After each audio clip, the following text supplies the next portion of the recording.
자, 검찰의 수사 상황 한번 볼까요? 검찰은 이 자금을 마련한 것으로 보이는 강내구 감사협회장, 그리고 아까 녹취 파일에서 들었듯이 엑기스를 전수해주는 오면 1,000만 원 불러.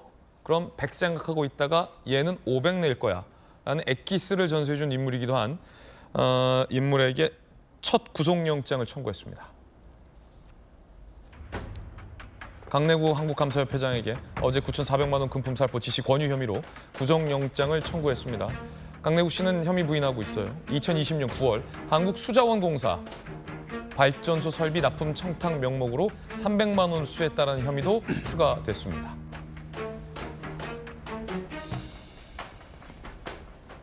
검찰은 9,400만 원 외에 더 많은 선거자금 조성됐다는 얘기를 들었다라는 참고인 진술도 확보해놓은 상황입니다. 스폰서가 한 명이 아닐 수도 있다라는 의혹도 제기돼 있고요. 돈 봉투 규모는 수억 원대 확대될 가능성도 제기되고 있습니다. 앞서 공개됐던 녹취 파일 중 송영길 대표, 영길이 형이 직접 처리한 돈이 있다.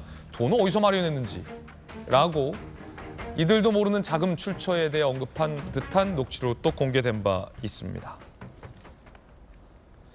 전당대회는 뭐 돈 선거냐라는 비판도 나옵니다.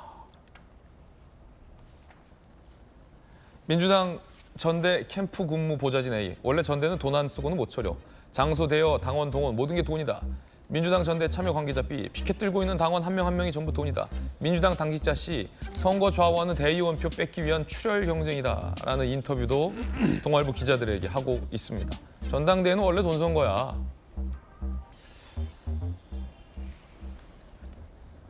이게 자칫 국민들이 듣기엔 김연아 의원님, 아이고 전당대회 원래 다 돈으로 하는 건데 뭐 새삼 이런 거 갖고 그래 라는 자기 변명으로도 돌릴 수 있을 것 같고, 전당대회는 돈이 많이 든다, 저거 잘못된 관행이다, 철폐해야 된다 저런 관행이라는 자성의 목소리로 들릴 수도 있을 것 같고, 김연아 의원께서는 어떻게 들으셨습니까? 아까 박용진 의원님 부끄럽다고 말씀하셨는데 저도 아까 정치의 바닥을 봤다고 말씀을 드렸어요. 저는 이제 정치 경험이 얼마 안 돼서 사실은 돈 전당대회를 경험을 해보지를 못했습니다. 예. 그리고 이 돈 전당대회 그러면 이제 뭐 우리가 3.15 부정선거 이후에도 여러 번 있었지만 저는 볼게도 이제 그 과거에 한나라당 박기태 국회의장의 어떤 마지막인 정계 은퇴로서 어느 정도 종결됐다고 생각을 했었습니다. 네. 그런데 지금 이제 21세기고 집권 여당이었고 21대 총선에서 거의 170석 가까이 확보한 여당이었던 민주당이 도대체 뭐가 다급해서 아니면 뭐가 그렇게 큰 권력을 갖고 오만과 남용을 부릴 게 많아서 이렇게 했는지 정말 이해가 되지 않습니다. 그리고 아까도 말씀드렸지만 설사 전당대회에 돈이 필요하다, 뭐 그럴 수 있습니다. 그러면 이제 자기네들이 그렇게 국회 의석도 확보하고 법도 바꿀 수 있으면 이제라도 좀 그것을 바꾸려고 하는 노력이 있었어야 되는 게 아닌가요? 그게 검수완박보다 더 먼저 아니었을까요? 근데 그런 노력 하나도 안 하고 있다가 지금에 와가지고 물론 그것도 여전히 관례라고 변명하는 것도 저는 너무나 비겁하다고 생각이 되고, 이제 와서 그걸 좀 고치자고 얘기하는 사람들 아마 그동안 비주류라 말을 못했을 수도 있습니다. 근데 제가 여기서도 분노하는 거는 송영길 대표 그러면 민주당의 비주류의 대표 선수였어요. 주류가 아니었기 때문에 송영길 대표가 당대표가 됐을 때도 뭔가 여태까지와 다른 비주류가 이제 당 지도부로 등극하는 거 아니냐라고 하는 좋은 어떤 평가도 있었습니다. 근데 비주류가 주류가 되는 방법에도 역시 돈이었다. 너무 실망스럽습니다. 그리고 이 뭐 수사 결과 어떻게 나올지 모릅니다. 그리고 박기태 국회의장 사건을 보니까 결국은 그때 징역 8개월 나왔지만 집행유예 2년이 나왔고 또 그 뒤에 사면이 되면서 그렇게 법으로 크게 처벌받지는 못했습니다만 결국 이 일로 박기태 국회의장은 정계 은퇴를 하셨습니다. 어떠한 형태로든 법의 사법적인 처리도 중요하지만 저는 여기와 연루된 정치인들의 정치적인 책임을 지는 모습, 그것이 먼저 필요하고 이 정치적인 책임 뒤에 반드시 이거와 관련된 국회의원들 특권, 잘못된 관행을 고치는 법 개정 이루어져야 된다고 생각합니다. 강내구 감사협회장에 대한 구속영장이 법원에서 발부될지도 지켜보겠습니다.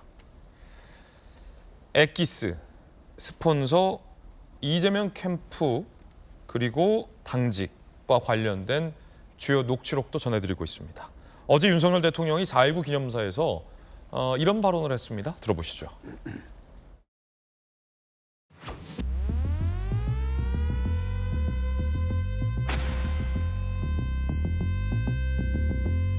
우리가 피와 땀으로 지켜온 민주주의는 늘 위기와 도전을 받고 있습니다. 독재와 폭력과 돈에 의한 매수로 도전을 받을 수도 있습니다. 겉으로는 민주주의 운동가, 인권 운동가 행세를 하는 경우를 저희는 많이 봐왔습니다. 이러한 거짓과 위장에 절대 속아서는 안 됩니다. 4.19 혁명 열사가 피로써 지켜낸 자유와 민주주의가 사기꾼의 농락당해서는 절대 안 되는 것입니다.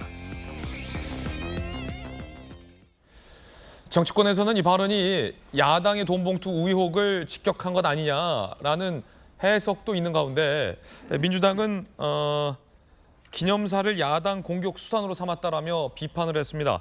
아까 송영길 대표가 직접 대화한 건 없지 않느냐라고 얘기했던 박성준 의원입니다. 도대체 무슨 말을 하고 싶은 것입니까? 국민 통합을 강조하지는 못할 망정 갈등을 조장하는 저주의 단어만 나열하는 이유가 무엇입니까? 윤석열 대통령이 4.19 혁명 기념사를 야당과 언론을 공격하기 위한 수단으로 삼은 점은 매우 유감스럽습니다. 기념사 어디에도 현재 야당에 대한 언급은 없었습니다. 그러나 오늘 민주당의 날선 반응을 접하니 도둑이 제발 저리나라는 속담밖에 떠오르지 않습니다. 대통령의 4.19 혁명 기념사는 민주당의 정치 선동 수단이 아닙니다. 네, 여야의 논란 속에 두 번째 이야기로 이어지겠습니다.